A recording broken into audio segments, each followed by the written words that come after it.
Hello everyone, I hope you are doing well. Welcome to the series of physical geography. जैसा कि हम लोगों ने प्रीवियस लेक्चर में डिफरेंट थ्योरीज के बारे में डिस्कशन किया था, जैसे सी फ्लोर स्प्रेडिंग थ्योरी जो कि हैरी हेस का थ्योरी था उसमें। और हम लोग डिस्कस किया था सबसे पहले कॉन्टिनेंटल ड्रिफ्ट थ्योरी जो कि अल्फ्रेड वेगनर द्वारा दिया गया था।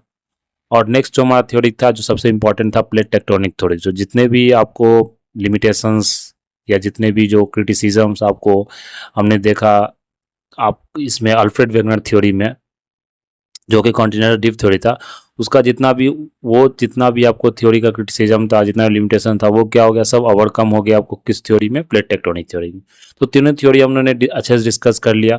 और उसके बाद हम लोगों ने उसी बीच में जो थ्योरी पढ़ा था वो करंट थ्योरी था, जिसमें हम लोगों ने डिस्कस किया था आपको जो मैग्मा का जो कन्वेंशन करंट थ्योरी, किस तरह से मैग्मा आपको निकलता है, लावा निकलता है due to the radioactive material present in mantle. तो वो हम लोग ने डिस्कस कर लिया था लिथोस्फेरिक प्लेट के बारे में। डिफरेंट प्लेट्स है, वो मेजर प्लेट्स हो, माइनर प्लेट्स हो, किस तरह से प्लेट्स का मूवमेंट होता है, चाहे वो डाइवर्जेंट प्लेट्स, डिफरेंट जो प्लेट्स का जो बाउंड्री था उसके उसके अनुसार भी हम लोग डिस्कस कर लिया था, जैसे divergent boundary, convergent boundary, oceanic oceanic convergent, oceanic continental convergence.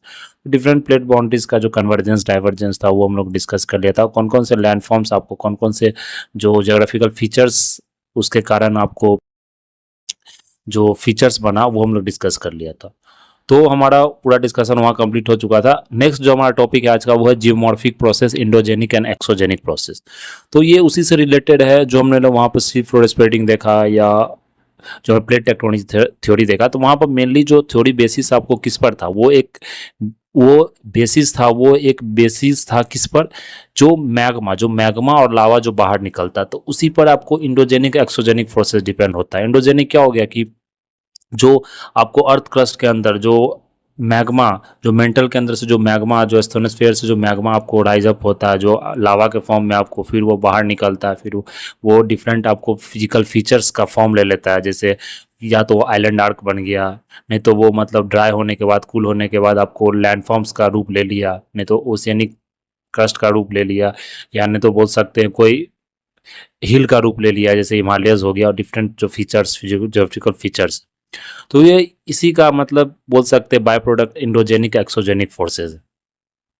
तो ये यहाँ पर जो बताया गया आपको इंडोजेनिक और एक्सोजेनिक फोर्सेज में, अगर यहाँ पर हम लोग यहाँ पर डिस्कस करें इंडोजेनिक और एक्सोजेनिक फोर्सेज के बारे में, तो जियोमॉर्फिक प्रोसेस है ये इंडोजेनिक और एक्सोजेनिक फोर्सेज। तो endogenic and exogenic forces which causes physical and chemical changes on the earth surface are known as geomorphic process. तो जो इंडोजेनिक और एक्सोजेनिक फोर्सेज, जो केमिकल और फिजिकल चेंजेस जो अर्थ सरफेस हम लोग देखते हैं, वो क्या आपको जियोमॉर्फिक प्रोसेस से बोला था। चाहे वॉल्केनिज्म हो, चाहे अर्थक्वेक हो, चाहे डिफरेंट फिजिकल फीचर्स हो, हिल्स हो, या डिफरेंट प्लेटूज हो, डिफरेंट आइलैंड्स हो, वो क्या जियोमॉर्फिक प्रोसेस है।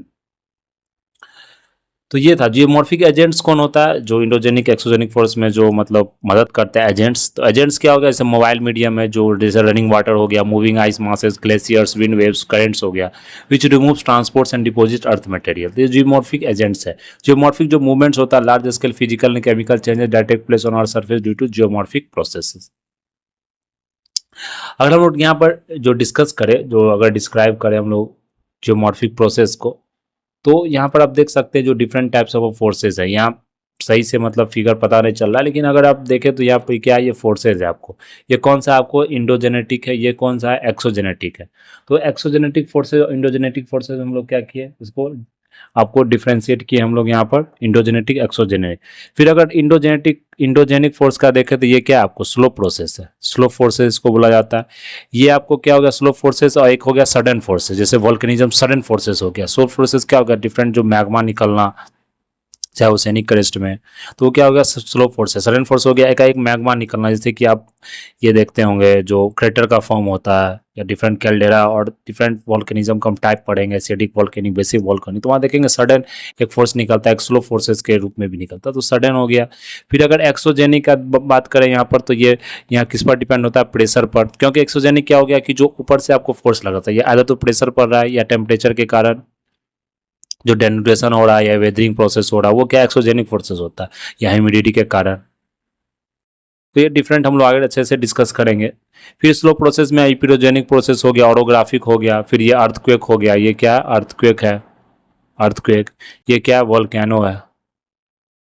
तो ये सब इंडोजेनेटिक फोर्सेस में आता है। फिर यहाँ पर क्या होता है, आपको कंप्रेशन होता है, टेंशन होता है, जिसके कारण जो ओरोग्राफिक फोर्सेस क्या हो, जैसे हिमालय का फॉर्मेशन हो गया, तो वो सब क्या ओरोग्राफिक फोर्सेस हो गया, टेंशन के कारण, कंप्रेशन के कारण। तो ये है आपको इपिरिजोनिक, EPEOR तो ये हम लोग आगे डिस्कस करेंगे। ये क्या है आपको, ओरोग्राफिक प्रोसेस।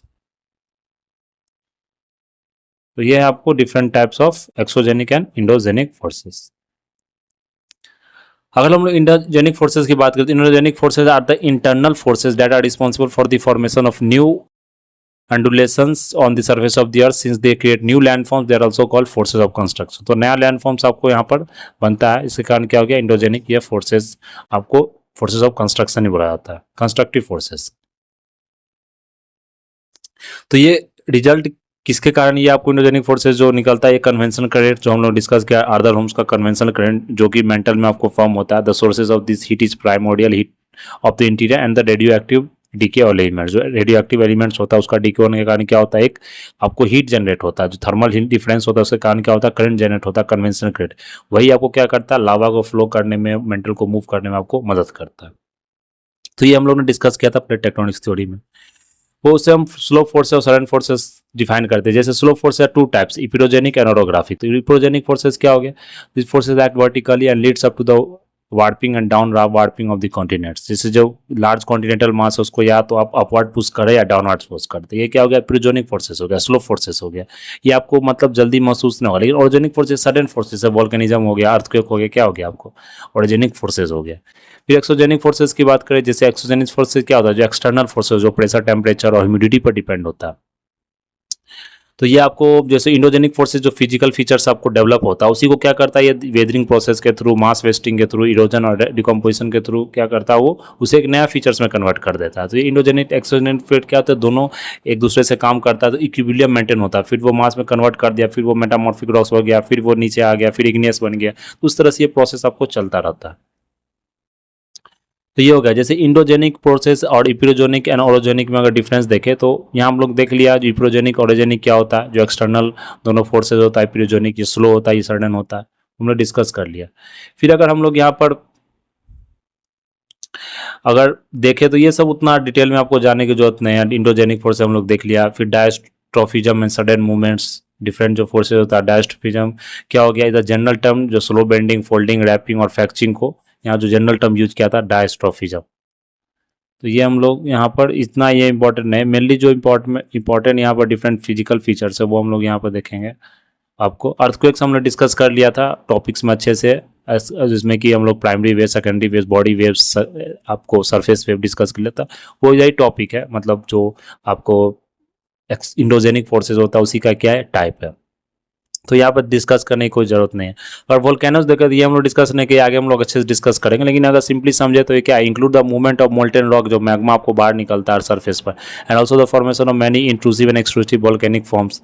तो volcano is formed when the molten magma in the earth interior escape through the crust by vents and features in the crust, accompanied by steam, gases, hydrogen, sulphur dioxide, ये सब आपको क्या निकलता है, उसमें निकलता है। ये एग्जाम पे पूछा भी गया, जो किस कौन कौन सा गैसेज आपको वोल्केनो से निकलता है। ये and pyroclastic material depending on the chemical composition, viscosity of the lava, volcanoes दो डिफरेंट फॉर्म्स में आपको एग्जिस्ट कर सकता है। पायरोक्लास्टिक क्या हो गया, डेंस है, फास्ट मूविंग है, सॉलिडिफाइड लावा पीसेस है। वोल्केनिक गैस हो गया, हॉट गैसेस आपको निकलता है यहाँ से। तो ये आपको वोल्केनस के बारे में आगे डिस्कस करेंगे। वोल्केनस का क्या क्या, कितने टाइप्स के वोल्केनस है, एसिडिक लावा होता है या बेसिक लावा, तो डिस्कस करेंगे। फिर अगर एक्सोजेनिक फोर्सेस की देखें तो ये आपको इंपॉर्टेंट, यहाँ पर डेनुडेशन एंड वेदरिंग होता है। तो एक्सोजेनिक जो प्रोसेस होता है, direct result of stress induced in the earth material due to various forces that come into existence due to the sun's heat. The force applied per unit area is called stress. Stress is produced in solid by pushing or pulling. Pushing और pulling कारण ये stress आपको produce होता है. Temperature और precipitation are two important climatic elements that control various process by inducing a stress in the earth material. Temperature और pressure के कारण भी होता है, humidity के कारण भी होता है. फिर denudation की अगर बात करते हैं, denudation क्या होता है? All the exogenic geomorphic processes are covered under general term denudation. Denude means होता है strip off to uncover. जैसे कोई आपको rock है, उसके ऊपर का जो कवर लगा हुआ, धीरे धीरे वो कवर को हटाना क्या कहते हैं, उसे हम अनकवर करना या स्ट्रिप ऑफ करना, उसको क्या कहते हैं, डेनुडेशन कहते हैं, एक जनरल टर्म है। फिर इसके अंदर जनरेशन के अंदर ये टर्म आता है आपको वेदरिंग, मास वेस्टिंग, ये डिफरेंट डिफरेंट टर्म्स हम लोग डिस्कस करेंगे। इरोजन, ट्रांसपोर्टेशन, ये क्या डेनोटेशन के अंदर आपको इंक्लूडेड है। तो डेनोटेशन आपको डिपेंड्स करता है रॉक्स के मतलब कितना, मतलब रॉड का हार्डनेस क्या है, सॉफ्टनेस क्या है, केमिकल कंपोजिशंस क्या है, मिनरल कॉन्स्टिट्यूएंट्स क्या है, परमेबिलिटी कितना, इम्परमेबिलिटी कितना, उस पर डिपेंड्स करता है। उसके कारण किस तरह से वेदरिंग प्रोसेस होगा, कितना तेजी से होगा, कितना स्लो होगा, वो हम लोग यहाँ पर देखेंगे। So the effect of the most of the exogenic geomorphic process are small and slow, but will in the long run affect the rock severely due to continuous fatigue. Denudation को 4 part में यहाँ phase में divide किया गया, एक weathering, erosion, transportation and deposition. तो सब अलग अलग डिफिनेशन हम यहाँ देख लेंगे और डिफरेंट जो लैंड फॉर्म्स का जो जोग्राफिकल फीचर्स वो भी यहाँ डिस्कस करेंगे। तो ये इंपॉर्टेंट टॉपिक है प्री और मेंस दोनों के लिए। अगर वेदरिंग की हम लोग बात करें तो weathering is the disintegration of rocks, soil and minerals under the influence of physical heat, pressure and chemical, जिसमें leaching, oxidation, reduction, hydration agents काम करता है। तो एज वेरी लिटिल और no motion of material takes place in weathering, it is an in situ disintegration of breakdown of material. तो ऐसा नहीं होता है कि जैसे कि आप कोई रॉक है यहाँ पर है तो ये अगर वेदरिंग होता है, ये नहीं कि रॉक है ये उठा के यहाँ कहीं और ले जाएगा। वेदरिंग आपको एक ही जगह पर होता है, एक ही जगह पर ये वेदरिंग प्रोसेस होता है। तो ये क्या कर रहा है, किसी तरह से ये डिसइंटीग्रेट कर रहा है, मतलब रॉक को थोड़ा थोड़ा जो पार्ट में क्या कर रहा है, ये तोड़ रहा है, मतलब बोल सकते हैं एक तरह से क्रैक डेवलप कर रहा है, वो वेदरिंग प्रोसेस हो गया। या तो या केमिकली एजेंट्स के थ्रू हो रहा है या फिजिकली एजेंट, जैसे हीट और प्रेशर, सनलाइट के कारण सनलाइट हो रहा है, फिर बारिश हो रहा है, फिर ठंड पड़ रहा है, फिर गर्म पड़ रहा है, क्या हो रहा है, कंप्रेशन और एक्सपेंशन हो रहा है, कंप्रेशन एक्सपेंशन, उसके कारण क्या हो रहा है, क्रैक डेवलप हो जा रहा है। तो वो इसी कारण क्या होता है, ये रॉक आपको ढीला पड़ जाता है, मतलब बोल सकते हैं इसे धीरे धीरे कमजोर हो जाता है। फिर इसको क्या होता है, इरोजन प्रोसेस आता है। इरोजन क्या करता है, जो रॉक आपको ढीला हो गया, कमजोर पड़ गया, तो ये धीरे धीरे आपको यहाँ पर टूटना शुरू हो गया। तो ये फिर इरोजन द्वारा क्या है कि इसे मतलब दूर ले जाया जाता है, इरोजन द्वारा ये कहाँ चल गया, आपको दूर चला गया।